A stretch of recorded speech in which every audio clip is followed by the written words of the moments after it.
Bismillahirrahmanirrahim. Assalamu alaikum. Welcome all of you. Online class of biology for grade 9.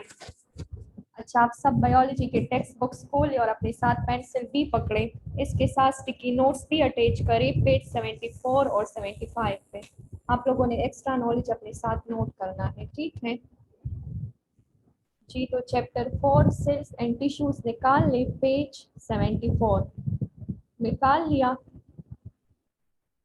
अच्छा, इससे पहले previous lecture में आप लोगों ने पढ़ा था माइटोकॉन्ड्रिया के बारे में, ठीक है। माइटोकॉन्ड्रिया जो है ये क्या है? This is organelle of a cell, एक सेल की ऑर्गेनेली है, ठीक है। और हमारी बॉडी में अगर एनर्जी जो है वो प्रोड्यूस होती है या एनर्जी जो है वो कंबाइन होकर बॉन्ड्स बनाती है, तो ये किस वजह से? This is due to mitochondria. It's mean अगर हम वॉकिंग कर रहे हैं या हम टॉकिंग कर रहे हैं या हम कोई चीज़ मेमोराइज कर रहे हैं या इसके अलावा हम चल रहे हैं, तो ये सारी चीज़ें किसकी वजह से? This is due to mitochondria. It's mean कि अगर सेल के अंदर माइटोकॉन्ड्रिया ना होता तो एज अ रिजल्ट जो है वो हमारी बॉडी एनर्जी नहीं बना सकती, ठीक है। अगर हमें एनर्जी मिल रही है तो ये माइटोकॉन्ड्रिया की वजह से। इसके बाद हमने जो बिल्कुल इम्पोर्टेंट पॉइंट डिस्कस किया था वो ये था कि जितना सेल जो है वो एक्टिव होगा उसमें नंबर ऑफ माइटोकॉन्ड्रिया ज़्यादा होंगे, ठीक है। अब जाहिरी बात है अगर कोई सेल ज़्यादा फंक्शन कर रहा है तो वहाँ पे एनर्जी जो है वो ज़्यादा चाहिए, और जितनी एनर्जी ज़्यादा चाहिए उतना ही नंबर ऑफ माइटोकॉन्ड्रिया क्या होगा? ज़्यादा होगा। बुक पेज 75 पे आप लोग देख ले साइंटिफिक इंफॉर्मेशन में, वहाँ पे आप लोग के लिए गिवन है कि जो सेल एक्टिव होगा, जो ज़्यादा फंक्शन करेगा, लाइक लिवर सेल है, ठीक है। हमारी बॉडी में सबसे लार्जेस्ट ऑर्गन जो है वो लिवर है, और लिवर का काम क्या है? फूड को स्टोर करता है, ठीक है। फूड को स्टोर भी करता है, इसके अलावा इनको डिफरेंट सेल्स तक भिजवाता है जहाँ पर इनकी ज़रूरत है। आप लोग जो है ये बात बिल्कुल क्लियर करवा दूँ मैं आप लोगों को कि हमारी बॉडी जो है वो सेल से बनी है, ठीक है। Cell is the basic structural and functional unit of life. हमारी बॉडी जो है वो सेल से बनी है और सेल लिविंग है। इट्स मीन कि हर एक सेल को जो है वो जिंदा रहने के लिए फूड चाहिए। तो ये फूड इनको कौन प्रोवाइड करता है? ये फूड जो है ये इन सेल्स को प्रोवाइड करता है जब हम कोई भी नरिशमेंट लेते हैं, ठीक है। हम कोई भी न्यूट्रिएंट्स लेते हैं, आप लोग डेली रूटीन की चीज़ें खा रहे हैं ना, तो ये आप लोग की बॉडी में कहाँ पे जाती है? ये इसी सेल को नरिश करती है, जिसकी वजह से आप लोग की बॉडी क्या होती है? हेल्दी होती है। अगर हम कोई बिल्डिंग बनाते हैं और उस बिल्डिंग की ईंटें जो है वो मजबूत हो, ठीक है, वो स्ट्रांग हो, तो बिल्डिंग जो है वो काफ़ी मतलब स्ट्रांग होगा, वो जल्दी खराब नहीं होगा। लेकिन अगर उसका बेस जो है वो क्या हो? वो खराब हो, तो वो जल्दी वो बिल्डिंग भी वीक हो जाता है, खराब हो जाता है। इसी तरह आप लोग की बॉडी के सेल्स जो है वो जितने स्ट्रांग होंगे तो आप लोग की बॉडी उतनी ही हेल्दी होंगी। तो आज जो है वो हम डिस्कस करेंगे गोल्जी बॉडीज के बारे में, ठीक है। This is also organelle of a cell. आप लोग का बुक पेज 74 पे है, तो बुक पेज 74 खोल ले। आज हम डिस्कस करेंगे गोल्जी बॉडीज के बारे में। गोल्जी बॉडीज को स्टार्ट करने से पहले आप लोग को मैं समरी बता दूं, इसमें हम पढ़ेंगे इनकी डिस्कवरी के बारे में, ठीक है। इसके बारे में हम ये भी पढ़ेंगे कि इनको क्या कहा जाता है। इसका जो दूसरा नाम है वो डिक्टाइसोम है। इसके अलावा इसके अंदर जो है वो स्टेक्स वेसिकल्स होते हैं और इनके फंक्शंस के बारे में हम पढ़ेंगे। तो चल स्टार्ट ले लेते हैं गोल्जी बॉडीज का। इनकी पहले डिस्कवरी पढ़ते हैं कि गोल्जी बॉडीज को किसने डिस्कवर किया था। तो गोल्जी बॉडीज को जिस साइंटिस्ट ने डिस्कवर किया था उसका नाम था कैमिलो गोल्जी, ठीक है। जिसने डिस्कवर किया था उसका नाम क्या था? Camillo Golgi. और कौन से ईयर में किया था? 1898 में किया था, ठीक है। और ये कैमिलो गोल्जी जो था ये साइटोलॉजिस्ट था। इट्स मीन कि इनकी जो स्टडी थी वो सारे सेल की थी, ठीक है। साइटोलॉजिस्ट था। और इसके अलावा इनको गोल्जी बॉडीज का नाम क्यों दिया? अकॉर्डिंग टू साइंटिस्ट, कभी कभार जब साइंटिस्ट कोई डिस्कवरी कर लेता है तो उसी डिस्कवरी के बेस पर भी हम उसी चीज़ को वही नेम देते हैं। आप लोगों ने चैप्टर 3 में ये चीज़ें पढ़ी है। इसके अलावा 1969 में कैमिलो गोल्जी को जो है वो नोबेल प्राइज भी मिला था इनकी इसी काम पर, ठीक है, for physiology and medicine. Physiology किस चीज़ को कहते हैं? जब हम किसी भी एनिमल या प्लांट की स्ट्रक्चर और फंक्शन को स्टडी करते हैं तो उसको क्या कहते हैं? फिजियोलॉजी। जब हम किसी भी प्लांट या एनिमल के स्ट्रक्चर और फंक्शंस को स्टडी करते हैं तो उसको फिजियोलॉजी कहते हैं। इसके अलावा गोल्जी बॉडीज के लिए जो दूसरा वर्ड यूज होता है वो क्या है, डिक्टाइसोम, या Golgi bodies are also called is Golgi apparatus और गोल्जी कॉम्प्लेक्स। गोल्जी बॉडीज को गोल्जी अपरेटिस भी कहते हैं, गोल्जी कॉम्प्लेक्स भी कहते हैं। आप लोग इस चीज में कंफ्यूज ना हो, ठीक है। इसको क्यों ये नेम दिया है, अकॉर्डिंग टू साइंटिस्ट, जिस साइंटिस्ट ने इसको डिस्कवर किया है तो उसी के बेस पे इनको ये नेम दिया है, ठीक है। अब चलिए हम इसको डिस्कस कर लेते हैं प्लांट्स में। अगर हम प्लांट्स में देख लें तो गोल्जी बॉडीज जो है इसको डिक्टाइसोम्स भी कहते हैं। इसके लिए जो दूसरा वर्ड यूज हुआ है डिक्टाइसोम, आप लोग इसमें कंफ्यूज ना हो, ठीक है। अगर सपोज एक वर्ड आ जाए डिक्टाइसोम का, तो डिक्टाइसोम जो है this is the other name for the Golgi complex, और ये जो है ये प्लांट में इनको कहते हैं। इसके अलावा plant cells have large number of stakes in their Golgi apparatus। plant जो है plant cells में large number of stakes होते हैं, ठीक है, large number of Golgi bodies मौजूद होती है। इसके अलावा अगर हम एनिमल सेल्स को देख ले तो इधर जो है वो एनिमल सेल्स मैंने एक्सप्लेन नहीं किया है क्योंकि आप लोग की बुक में इतनी एक्सप्लेनेशन नहीं है, लेकिन इसको अपने साथ के नोट्स पे जो है वो नोट कर ले कि प्लांट सेल में गोल्जी बॉडीज जो है वो ज्यादा होते हैं, मोर इन नंबर होते हैं, जबकि एनिमल सेल्स में गोल्जी बॉडीज जो है ये मतलब सिर्फ एक होती है पर सेल सिर्फ एक गोल्जी बॉडीज होती है, और एनिमल सेल्स में जो है इसका नंबर सिर्फ एक होता है और प्लांट सेल में इसका नंबर मोर देन 1 होता है, ठीक है। इट्स मीन कि प्लांट्स में गोल्जी बॉडीज ज्यादा होते हैं और एनिमल्स में गोल्जी बॉडीज क्या होते हैं, कम होते हैं। इसके अलावा गोल्जी बॉडीज के अगर हम अक्रेंस को देख ले तो गोल्जी बॉडीज जो है ये मौजूद है कहाँ कहाँ पे, ऑल लिविंग सेल्स में। जितनी भी लिविंग सेल्स है वहां पे गोल्जी बॉडीज जो है ये मौजूद है। अब एक्सेप्ट प्रोकैरियोटिक सेल्स, ठीक है, प्रोकैरियोटिक सेल्स के अलावा जो है ये सारे लिविंग सेल्स में मौजूद है। प्रोकैरियोट्स और यूकैरियोट्स के बारे में तो आप लोग को पता है। प्रोकैरियोट्स क्या होते हैं, ये वो ऑर्गेनिजम्स होते हैं जिनमें ट्रू न्यूक्लियस नहीं होता, और प्रोकैरियोट्स जो है ये वो ऑर्गेनिजम्स होते हैं जिसमें ट्रू न्यूक्लियस मौजूद होता है। ईशाल कैमरा ऑफ कर दो अपना। अच्छा, इसके अलावा इट्स मीन कि प्रोकैरियोट्स में जो है ये गोल्जी बॉडीज नहीं होती और यूकैरियोट्स में मौजूद होती है, ठीक है। यूकैरियोट जो है इसकी एग्जांपल अगर हम ले ली तो ह्यूमन बींग्स इसका एग्जांपल है, और अगर प्रोकैरियोट्स को हम ले ली तो बैक्टीरिया है, ब्लू ग्रीन एल्गी है, तो इसमें गोल्जी बॉडीज मौजूद नहीं है क्योंकि इनकी बॉडी क्या है, इनकी बॉडी सिंपल है। इसके अलावा अगर नेक्स्ट हम देख ले तो गोल्जी बॉडीज के जो है वो 3 पार्ट्स हैं, ठीक है। इसमें स्टेट्स आ जाते हैं, वेसिकल्स आ जाते हैं, और इनके साथ जो है मैं थर्ड वन ऐड कर रही हूँ, वैक्यूल्स आ जाते हैं। वैक्यूल्स, स्टेट्स है, वेसिकल्स है और वैक्यूल्स है। इसके अलावा Golgi bodies consist of states of flattened sex called cisterna. यहाँ पर आप लोग को बुक में बिल्कुल क्लियर शो किया है कि यहाँ पर फ्लैटेंड सेक्स होते हैं। इन फ्लैटेंड सेक्स को क्या कहा जाता है, सिस्टर्ना कहा जाता है, ठीक है। आप लोग रिपीट करें मेरे साथ, शाबाश। इनको क्या कहा जाता है, सिस्टर्ना। सिस्टर्ना जो है ये इस तरह की ये ट्यूब लाइक स्ट्रक्चर्स को कहते हैं, ठीक है। और गोल्जी बॉडी जो है this is a double membrane structure. मैंने आप लोग को पहले भी क्लियर करवाया था कि सेल का जो है वो अपना मेम्ब्रेन है, और सेल के अंदर जितनी भी ऑर्गेनेलिस है तो उसका अपना मेम्ब्रेन है। कुछ ऑर्गेनेलिस डबल मेम्ब्रेन स्ट्रक्चर होते हैं और कुछ ऑर्गेनेलिस सिंगल मेम्ब्रेन स्ट्रक्चर है। तो यहाँ पर जो है ये सिस्टर्न आप लोग को दिखाया है, ये डबल मेम्ब्रेन स्ट्रक्चर है, ठीक है। इसमें डबल मेम्ब्रेन्स होते हैं। इसके अलावा हमारे साथ जो नेक्स्ट है states, Golgi bodies consist of states of latent sex called cisterna. Golgi bodies में ये जो स्टेक्स होते हैं, स्टेक्स का मतलब कि एक दूसरे के ऊपर ये फ्लैटेंट से स्ट्रक्चर्स जो पड़े हैं, तो इसको क्या कहा जाता है, सिस्टर्ना। इसके अलावा वेसिकल्स है, vesicles are small droplets like structure attached to the tubule at periphery of cisterna. Vesicles क्या है, वेसिकल फाइनल प्रोडक्ट्स है, इसमें फूड्स होते हैं, ठीक है, इसमें सिक्रीशंस होती है। तो यहाँ पर जो है ये फूड मटेरियल होते हैं, इसमें डिफरेंट सिक्रीशंस होती है, और ये किसके साथ अटैच होते हैं, ट्यूब्यूल्स के साथ अटैच होते हैं।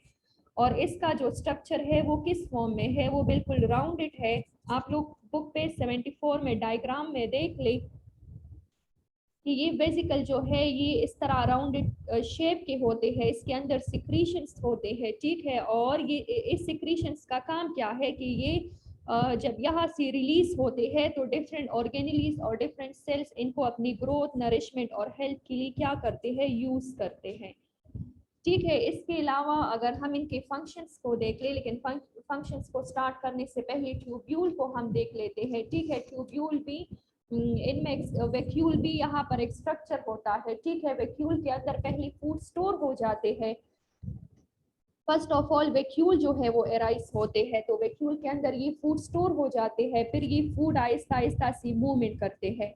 ये सिस्टर्ना जो है ये ट्यूबुलर स्ट्रक्चर में इस तरह मूवमेंट करते हैं, और मूवमेंट करने के बाद जो है ये फाइनल प्रोडक्ट्स बनाते हैं। लेकिन जब ये सिस्टर्ना के अंदर मूवमेंट करते हैं तो इनके अंदर काफी मॉडिफिकेशंस होती है, काफी चेंजेस आती है। यहाँ पे डिफरेंट प्रोडक्ट्स बनते हैं, लाइक हार्मोन्स बनते हैं, प्रोटीन्स बनते हैं, और फॉर्मेशंस होती है डिफरेंट प्रोडक्ट्स की। तो जब हमारे पास प्रोडक्ट्स आ जाते हैं तो फाइनली ये वेसिकल्स के अंदर स्टोर हो जाते हैं। तो इट्स मीन कि वेसिकल के अंदर गोल्जी बॉडीज की सिक्रीशंस होती है। हमारे साथ टू फिनोमिनास है, एक सिक्रीशन है और एक एक्सक्रीशन है। तो सिक्रीशन जो है ये वो प्रोसेस है जिसमें फूड मटेरियल जो है ये बॉडी के अंदर होते हैं, ठीक है, बॉडी से रिलीज नहीं होते। बॉडी के अंदर फूड मटेरियल होते हैं और बॉडी से रिलीज नहीं होते। लेकिन हमारे साथ जो एक्सक्रीशन का फिनोमेना है, तो एक्सक्रीशन वो फिनोमेना है जिसमें फूड मटेरियल जो है ये क्या होते हैं, रिलीज होते हैं, सेल से बाहर जाते हैं। एक्सक्रीशन में लाइक अगर हम टेयर्स की बात करें या हम यूरिनेशन की बात करें तो ये प्रोसेसेस जो है ये एक्सक्रीशन है। टेयर्स जो है ये भी बॉडी से निकलते हैं, इसके अलावा यूरिन जो है ये भी बॉडी से निकलते हैं। तो ये दोनों क्या है, ये दोनों एक्सक्रीशन है। लेकिन अगर हम बात करें कि एंजाइम्स हमारी बॉडी में रिलीज हो रहे हैं, प्रोटीन्स बन रहे हैं, रिलीज हो रहे हैं, तो ये सारे क्या है, सिक्रीशंस हैं। तो first of all Golgi bodies में जो है ये वैक्यूल्स बनते हैं, वैक्यूल्स के अंदर डिफरेंट मटेरियल्स होते हैं, ठीक है। फिर ये वैक्यूल जो है ये इसी ट्यूब्यूल यानी सिस्टर्ना के अंदर ट्रांसपोर्टेशन करते हैं, मूवमेंट करते हैं, और मूवमेंट करने के बाद ये फाइनली वेसिकल्स के अंदर स्टोर हो जाते हैं। और वेसिकल के अंदर जब स्टोर होते हैं तो इसको हम क्या कहते हैं, this is the final products of Golgi bodies. फिर ये सिक्रीशन जब वेसिकल के अंदर स्टोर होते हैं तो ये डिफरेंट प्रोसेसेस के लिए यूज होते हैं, सेल इनको यूज करता है क्योंकि इसके अंदर प्रोडक्ट्स होते हैं। हार्मोन्स होते हैं, तो हार्मोन जो है ये ग्रोथ के लिए यूज होता है, मेटाबॉलिज्म के लिए यूज होता है। इसके अलावा प्रोटीन्स होते हैं, प्रोटीन जो है ये यूज होता है बॉडी स्ट्रक्चर्स बनाने के लिए, ठीक है, हमारे हेयर्स, हमारे नेल्स, हमारे बोन्स बनाने के लिए। अच्छा, इसके अलावा अगर हम गोल्जी बॉडीज के फंक्शंस को देख लें, लेकिन फंक्शंस को स्टार्ट करने से पहले हम इनकी कॉम्पोजिशन के बारे में पढ़ेंगे। गोल्जी बॉडीज जो है ये लिपोप्रोटीन इन नेचर है। इट्स मीन कि ये लिपिड से मिलके बना है और प्रोटीन से मिलके बना है। लिपिड एंड प्रोटीन इसके अंदर मौजूद होते हैं, लेकिन लिपिड और प्रोटीन के साथ साथ इसके अंदर आप लोग अपने साथ लिख के आरएनए मौजूद होता है, ठीक है। एसिड फॉस्फेट मौजूद होता है, आरएनए भी इसके अंदर मौजूद है, एसिड फॉस्फेट भी मौजूद है, फॉस्फोलिपिड भी मौजूद है। इसके अलावा कुछ एंजाइम्स भी इसके अंदर मौजूद है। जाहिरी बात है कि अगर वैक्यूल जो है वो डिफरेंट मटेरियल को इकट्ठा करके इसके अंदर जो है ट्रांसपोर्ट करेगा, तो इट्स मीन अगर इसमें मॉडिफिकेशन आ रही है, इसमें चेंजेस आ रही है, तो इस चेंजेस को ले आने के लिए यहाँ पे क्या होना चाहिए, कोई एंजाइम्स मौजूद होना चाहिए। तो ये एंजाइम मॉडिफिकेशन करके जब फाइनल प्रोडक्ट्स बनाता है तो फिर ये फाइनल प्रोडक्ट्स कहाँ पे स्टोर होता है, वेसिकल में। इस मीन कि हम सिंपली कह सकते हैं कि जो इनिशियल प्रोडक्ट है, मतलब जो फर्स्ट प्रोडक्ट है वो वैक्यूल के अंदर होता है, और जो फाइनल प्रोडक्ट है वो कहाँ पे स्टोर होता है, वो स्टोर होता है वेसिकल में। इसके अलावा अगर हम गोल्जी बॉडीज के फंक्शंस को देख ले तो इसके फंक्शंस क्या है, first of all store secretions, convert them into finished products and pack them into small rounded sacs called Golgi vesicles। ठीक है, ये स्टोर करता है, किस चीज को स्टोर करता है, सिक्रीशंस को। सिक्रीशंस क्या है, सिक्रीशन डिफरेंट सेल जो है जो सिक्रीट करते हैं, जो रिलीज करते हैं, जो खारिज करते हैं, सैंपल हम कहते हैं, ठीक है। तो ये इनको क्या करता है, स्टोर करता है, फिर इसको कन्वर्ट करता है फिनिश प्रोडक्ट में, फिर इसको पैक करता है राउंडेड शेप में। इसके अलावा these sacs are transported to exterior in the form of secretion. फिर ये जो सेक्स है, ठीक है, ये ट्रांसपोर्ट होते हैं, मीन्स कि ये जो वेसिकल है इसके अंदर फाइनल प्रोडक्ट्स होता है, फिर ये एक्सटीरियर में जाते हैं, मतलब आउटसाइड जाते हैं, इसी गोल्गी बॉडीज के आउटसाइड जाते हैं और सेल फिर इसको क्या करते हैं, यूज करते हैं। It also help in cell membrane in carbohydrate formation. इसके अलावा ये हेल्प करता है सेल मेम्ब्रेन की फॉर्मेशन में और कार्बोहाइड्रेट्स के फॉर्मेशन में। लाइक अगर हम बात करें तो कार्बोहाइड्रेट जो है ये इसमें एक यूनिट आ जाता है लाइक मोनोसेक्राइड, 2 यूनिट्स आ जाते हैं लाइक डाइसेक्राइड और 3 यूनिट्स आ जाते हैं, ठीक है, लाइक पॉलीसेक्राइड। तो कार्बोहाइड्रेट्स के डिफरेंट यूनिट से फॉर्मेशन जो है ये कौन करता है, गोल्गी बॉडीज करती है। और फिर जब इसकी फॉर्मेशन हो जाती है तो फिर सेल इनको क्या करती है, यूज करती है, ठीक है। तो गोल्गी बॉडीज का ये आप लोग को स्ट्रक्चर दिखाया है, ये वाला, ये जो आप लोग को ये बिल्कुल एम्प्टी से बिल्कुल अंदर से ये जो एम्प्टी स्पेसेस नजर आ रहे हैं, ये इस तरह फ्लैट एंड सेक्स जो है इसको सिस्टरना कहते हैं, ठीक है। क्या कहते हैं इसको, सिस्टरना। ये इस तरह ट्यूबुलर स्ट्रक्चर के होते हैं, ठीक है, लेंथ में ये ज्यादा होते हैं। इसके अलावा यहाँ पर लेबलिंग भी साइड पे की गई है, दिस इज सिस्टरना। ये जो प्लेट एंड स्टेक्स होते हैं, प्लेट एंड स्टेक्स का मतलब कि अगर आप लोग गन्ना को देख ली, ठीक है, तो गन्ने को जब आप लोग एक दूसरे के ऊपर अरेंज करते हैं या आप लोग शीट लेते हैं और शीट को एक दूसरे के ऊपर अरेंज रखते हैं, तो सेम इसका भी स्ट्रक्चर ऐसे है, ठीक है। इसमें मतलब ये आप लोग को दिखाया है कि इसमें स्टेक्स है, मतलब एक दूसरे के ऊपर ये सिस्टरना, सिस्टरना तो प्लूरल के लिए यूज होता है, लेकिन ये एक के ऊपर ये जो दूसरा है, दूसरे के ऊपर तीसरा है, तीसरे के ऊपर चौथा है, ऑनवर्ड्स जाते जाए तो ये एक दूसरे के ऊपर जो है ये बिल्कुल अरेंज फॉर्म में रखी है, बिल्कुल सिस्टमेटिक जो है वो रखी हुई है और इसको कलेक्टिवली क्या कहते हैं, सिस्टरना कहते हैं। इसके अलावा ये सिस्टरना के अंदर जो स्पेसेस है, ठीक है, आप लोग स्लाइड्स की तरफ देखें, सिस्टरना के अंदर ये जो स्पेसेस आप लोग को नजर आ रहे हैं, तो ये स्पेसेस जो है इसको ल्यूमेन कहते हैं। इस स्पेसेस में क्या होता है कि जब भी वैक्यूल बन जाते हैं और वैक्यूल के अंदर डिफरेंट प्रोडक्ट डिफरेंट मटेरियल होते हैं, तो ये इसी ल्यूमेन के अंदर मूवमेंट करता है, ठीक है। ये जो स्पेसेस आप लोग को नजर आ रहे हैं ना, तो इसके अंदर ये मूवमेंट करता है। फिर जब ये इसके अंदर मूवमेंट करता है तो इसके अंदर इसमें काफी मॉडिफिकेशंस आ जाती है। जब ये मॉडिफिकेशंस आ जाती है, मॉडिफिकेशन का क्या मतलब है कि इसमें चेंजेस आ जाती है। लाइक जब हाइड्रोजन जो है ये ऑक्सीजन के साथ रिएक्ट करता है तो इस रिजल्ट क्या बनता है, वाटर बनता है। तो इट्स मीन कि आप लोग कहते हैं कि चेंजेस आ गई, रिएक्शन हो गया और प्रोडक्ट्स बन गया। तो इसी तरह ये जो ब्लूमिंग के अंदर जो है ये डिफरेंट मटेरियल मूवमेंट करते हैं, तो इस रिजल्ट क्या होता है कि इसके अंदर काफ़ी मॉडिफिकेशंस आती है, काफ़ी चेंजेस आती है और फाइनली क्या बन जाता है, प्रोडक्ट्स बन जाता है। तो जब प्रोडक्ट बन जाता है तो वो किस फॉर्म में होता है, वो वेसिकल के अंदर स्टोर होता है और फिर सेल इनको डिफरेंट फंक्शंस के लिए जो है वो यूज करता है। यहाँ पर आप लोग को 2 फेसेस भी दिखाए हैं, एक इसका सिस फेस है, इसका ट्रांस फेस है, ठीक है, मतलब एक अपर फेस है और एक इसका लोअर फेस है, ठीक है। इसके अलावा अगर हम देख ले तो गोल्गी बॉडी जो है ये पोलराइजेशन भी शो करती है। पोलराइजेशन का मतलब कि इनकी 2 पोल्स होते हैं, ठीक है, एक सिस पोल होता है, ट्रांस पोल होता है, तो ये पोलराइजेशन भी शो करती है। गोल्गी बॉडीज का ये तो अभी क्लियर हो गया, ठीक है। आप लोग को मैं एक दफा दोबारा बता दूं कि गोल्गी बॉडीज क्या है। बेसिकली गोल्गी बॉडीज जो है बेसिकली ऑर्गेनेली है, ठीक है, ये वो ऑर्गेनेली है जो सेल के अंदर मौजूद है।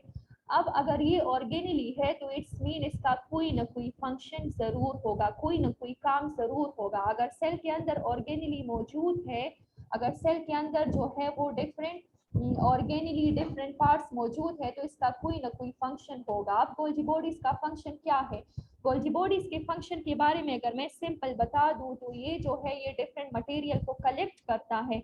आप लोग जो फूड मटेरियल खा रहे होते हैं तो उसमें डिफरेंट जो है वो वाइटामिन होते हैं, इसके अलावा मिनरल्स होते हैं, इसके अलावा जो है वो विटामिन डी होता है, विटामिन ई होता है, तो ये सारे कलेक्ट करता है, ठीक है। इनसे जो है वो ट्यूब्यूल बनते हैं, उसी ट्यूब्यूल में ये सारे कलेक्ट हो जाते हैं और जैसे ये वैक्यूल में, सॉरी ट्यूब्यूल में नहीं, वैक्यूल में, ये सारे वैक्यूल में जब कलेक्ट हो जाते हैं तो फिर यहाँ पर आप लोग को सिस्टर्ना दिखाया है, तो सिस्टर्ना के अंदर स्पेसेस होते हैं। इन स्पेसेस को क्या कहा जाता है, ल्यूमेन कहा जाता है। तो इस स्पेसेस में ये मूवमेंट करते हैं।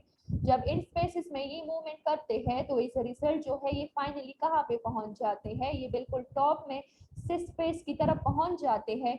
अब जब ये इस तरह ट्रांसपोर्टेशन करते हैं, मूवमेंट करते हैं, तो इसमें काफी चेंजेस आती है, मॉडिफिकेशंस आती है। फिर जब मॉडिफिकेशंस आ जाती है तो ये फाइनली जो है ये प्रोडक्ट्स बनाते हैं। प्रोडक्ट्स क्या बनता है, डिपेंड करता है, ठीक है। अगर सपोज कोई इंडस्ट्री है तो वो उसी टाइप का जूस बनाएगा या उसी टाइप की चिप्स बनाएगा या उसी टाइप का कोई भी प्रोडक्ट बनाएगा जैसे उसको मटेरियल मिल रही है। अगर मैंगो का है तो मैंगो की जूस बनेंगी, ठीक है। इसके अलावा अगर दूसरे फ्लेवर का है तो वही फ्लेवर की जूसेस बनेंगे। तो डिपेंड करता है कि इनको कौन सा मटेरियल मिल रहा है। अगर हार्मोन्स के मटेरियल मिल रहे हैं तो हार्मोन्स बनेंगे, प्रोटीन्स के मटेरियल मिल रहे हैं तो प्रोटीन्स बनेंगे, अगर कार्बोहाइड्रेट्स के मटेरियल मिल रहे हैं तो कार्बोहाइड्रेट्स बनेंगे, ठीक है। तो जब ये मटेरियल्स मिल जाते हैं तो ये कहाँ पे स्टोर हो जाते हैं, ये वेसिकल्स। वेसिकल इस तरह स्पेरिकल शेप होता है, ठीक है। यहाँ पर आप लोग को अगर नहीं दिखाया तो आप लोग बुक पे 74 पे देख ली, वेसिकल्स आप लोग को बिल्कुल टॉप पे दिखाया है। तो वेसिकल जो है इसके अंदर फाइनल प्रोडक्ट होता है, ठीक है। वो हार्मोन्स भी हो सकता है, प्रोटीन्स भी हो सकता है, कार्बोहाइड्रेट्स भी। फिर ये वेसिकल जो है ये क्या हो जाता है, ये यहाँ से सिक्रीट हो जाता है। इट्स मीन कि बॉडी से जो है ये रिलीज नहीं होगा, ठीक है। बॉडी से ये रिलीज नहीं होगा बल्कि बॉडी के अंदर ही, अगर बॉडी से ये रिलीज होता तो फिर हम क्या कहते कि इसकी एक्सक्रीशन हो जाती, लेकिन इसकी एक्सक्रीशन नहीं होती, इसकी सिक्रीशन होती है, ठीक है। फिर जब बॉडी में ये रिलीज होता है तो इसको बॉडी डिफरेंट फंक्शंस के लिए जो है ये यूज करते हैं, ठीक है। तो यहाँ पर आप लोग यहाँ पर बुक पे 74 पर मैं एक रीड भी दे दूँ, ठीक है, कि आप लोग को बुक का ये जो है ये भी क्लियर हो जाए। याद रखिए Golgi apparatus is a double membrane structure, इसको डिस्कवर किया था कैमिलो गोल्जी ने, दैट्स व्हाई इसको हम क्या कहते हैं, Golgi apparatus. It is a set of flattened sac cisterna which are stacked together. इसके अंदर ये जो सिस्टर्ना होते हैं ये एक दूसरे के बिल्कुल करीब होते हैं। अगर आप लोग डायग्राम को देख ले तो आप लोगों को ये सेपरेटली नहीं दिखाए है, ये बिल्कुल कंजेस्टेड है, एक दूसरे के करीब दिखाए हैं आप लोगों को, ठीक है। इसके अलावा which are stacked together. It is named after discoverer Camillo Golgi. इसको गोल्जी बॉडीज क्यों कहा जाता है, क्योंकि इसको डिस्कवर किया था कैमिलो गोल्जी ने। Its function is to store the secretions, convert them into finished product and pack them into small rounded sacs called Golgi vesicles. इसका काम क्या है कि ये सिक्रीशंस को स्टोर करता है या इसको फाइनल प्रोडक्ट में कन्वर्ट करता है। सिक्रीशंस कहाँ से आते हैं, डिफरेंट सेल्स से आते हैं, डिफरेंट ऑर्गेनिली से आते हैं। तो ये सिक्रीशन को क्या करता है, स्टोर करता है या इसको फाइनल प्रोडक्ट में कन्वर्ट करता है और फिर इसके अलावा इसको सिक्रीट कर देता है। प्लांट में गोल्जी बॉडी जो है वो ज्यादा होते हैं, more in number per cell, और एनिमल जो है there is only one Golgi bodies per cell.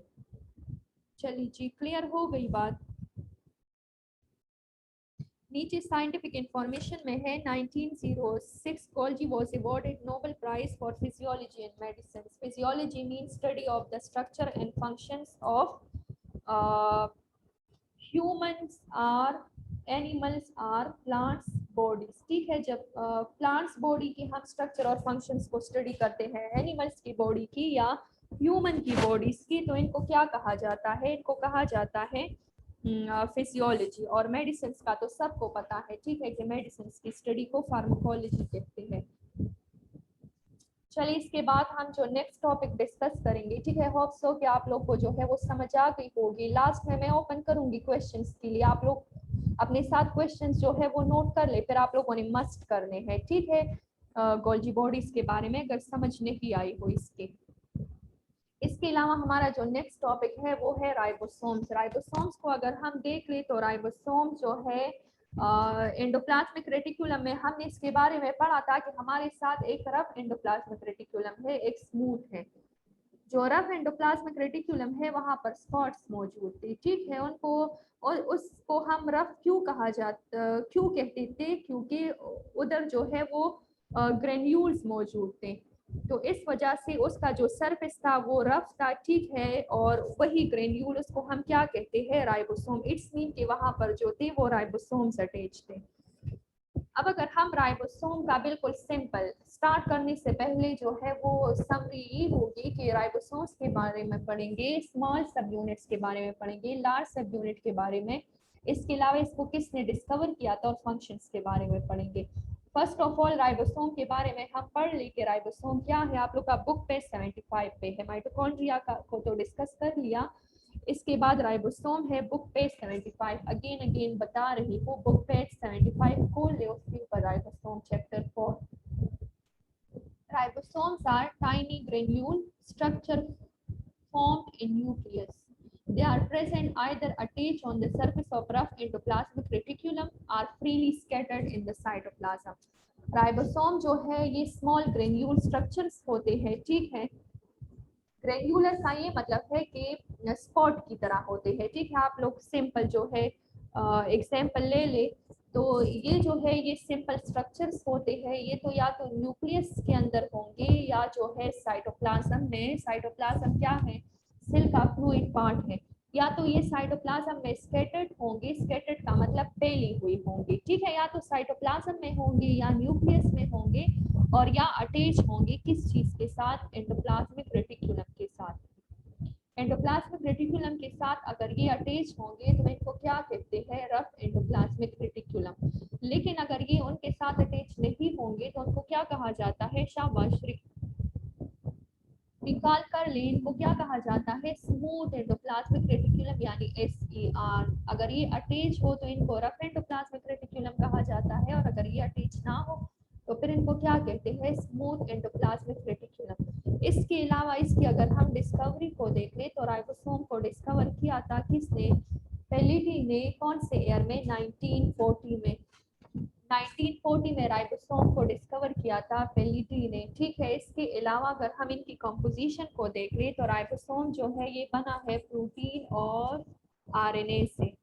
Ribosome protein से बना है और RNA से बना है, ये इनकी कंपोजिशन है। ये चीजें जो है वो अपने जहन में बिठा दे। कभी कभार MCQs में आ जाता है कि राइबोसोम जो है ये किस चीज से बना है, ठीक है। ईटा टेस्ट में भी आ सकता है, तो फिर आप लोग को याद हो कि राइबोसोम जो है ये प्रोटीन से बना है और RNA से बना है।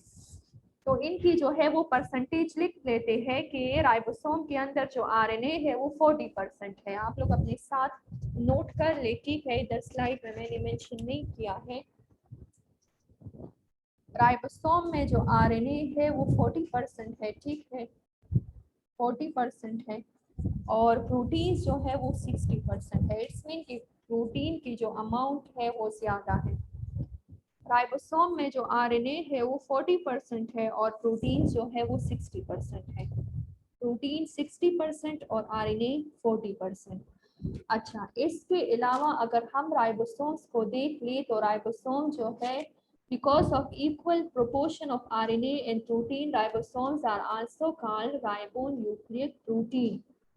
मतलब कि इसमें जो है RNA भी मौजूद है और प्रोटीन्स भी मौजूद है, इसलिए इसको क्या कहा जाता है, राइबोन्यूक्लिक प्रोटीन भी कहा जाता है। इसके अलावा अगर हम इनके पार्ट्स को देख ले तो राइबोसोम्स के हमेशा 2 यूनिट्स होते हैं, एक स्मॉल सब यूनिट है और एक लार्ज सब यूनिट है, ठीक है। ये जो स्मॉल सब यूनिट है, ठीक है, जॉइन टुगेदर बाय मैग्नीशियम, और ये दोनों यूनिट जो है ये एक दूसरे के साथ जॉइन हुए हैं, ठीक है। मतलब कि एक दूसरे के साथ जो है ये बाइंड हुए हैं, किसकी वजह से, मैग्नीशियम की वजह से। मैग्नीशियम ने इन दोनों को एक दूसरे के साथ क्या किया है, अटैच किया है। इसके अलावा हम प्रोकैरियोट्स और यूकैरियोट्स में डिस्कस करेंगे। जो प्रोकैरियोट्स है, ठीक है, यानी वो ऑर्गेनिजम्स जो न्यूक्लियस की डिस्कवरी से पहले आए हैं, तो उसमें राइबोसोम जो है वो स्मॉल है, ठीक है, और इनका साइज 70S है। ये S किस लिए यूज हो रहा है इधर, ये जो है स्वेडबर्ग यूनिट है, ठीक है। S के सामने आप लोग लिख के इसमें आप लोग कंफ्यूज ना हो। S जो सॉरी, S जो है ये यूज होता है स्वेडबर्ग यूनिट के लिए। स्वेडबर्ग यूनिट, मतलब जिस तरह वेट का अपना यूनिट है, जिस तरह डिस्टेंस का अपना यूनिट है, जिस तरह फोर्स का अपना यूनिट है, तो सेम जो है यहाँ पर भी इसके लिए एस यूज हुआ है, स्वेडबर्ग यूनिट। इसके अलावा अगर हम यूकेरियोट में देख ले तो यूकेरियोट में राइबोसोम्स जो है वो क्या है, वो लार्ज है, ठीक है, और इनका साइज जो है वो 80 है, 80 स्वेडबर्ग यूनिट। यूकेरियोट में राइबोसोम का साइज जो है वो ज्यादा है और प्रोकैरियोट्स में राइबोसोम का साइज जो है वो कम है, ठीक है। यहाँ एस जो है ये यूज हुआ है स्वेडबर्ग यूनिट के लिए। राइबोसोम का काम क्या है, राइबोसोम का काम जो है ये प्रोटीन सिंथेसिस करना है, ठीक है। अब सेल के लिए जो है ये प्रोटीन सिंथेसिस कौन करता है, सेल का जो इंजन है, ठीक है, वो राइबोसोम्स है, और यहाँ पे क्या होती है, प्रोटीन की सिंथेसिस होती है। हमारे जो बोन्स है तो बोन्स के अंदर जो है कोलेजन प्रोटीन्स होते हैं। अगर हम हेयर्स को देख लें तो हेयर्स के अंदर केराटिन प्रोटीन्स होते हैं। अगर हम जो है वो नेल्स को देख लें तो नेल्स के अंदर भी प्रोटीन्स हैं। इट्स मीन कि हमारी बॉडी के डिफरेंट पार्ट्स में डिफरेंट प्रोटीन्स मौजूद हैं।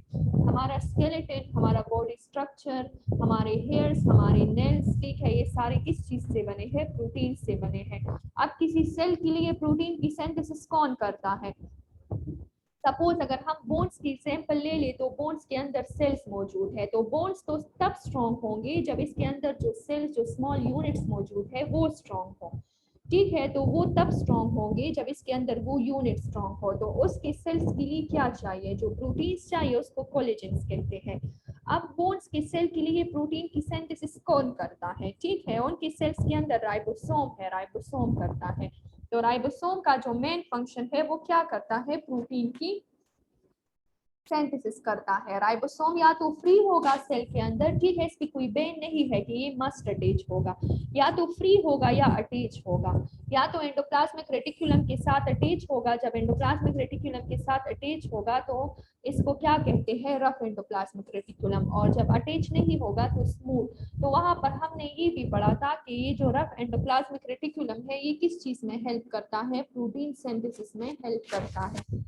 इसके अलावा अगर हम प्रोकैरियोट्स को देखें तो प्रोकैरियोट्स में इसके स्मॉल यूनिट्स हैं और यूकैरियोट्स में इनका लार्ज यूनिट है, 80 और 70। केमिकली जो है राइबोसोम किस चीज से बना है, 40% आरएनए से बना है, 60% प्रोटीन से बना है। इसके अलावा इसका काम क्या है, प्रोटीन की सिंथेसिस करना है। यहाँ पर हम जो स्मॉल और लार्ज यूनिट्स को पढ़ रहे हैं तो इधर डायग्राम में आप लोग को मैं दिखा दूं, ठीक है, स्मॉल और लार्ज यूनिट्स।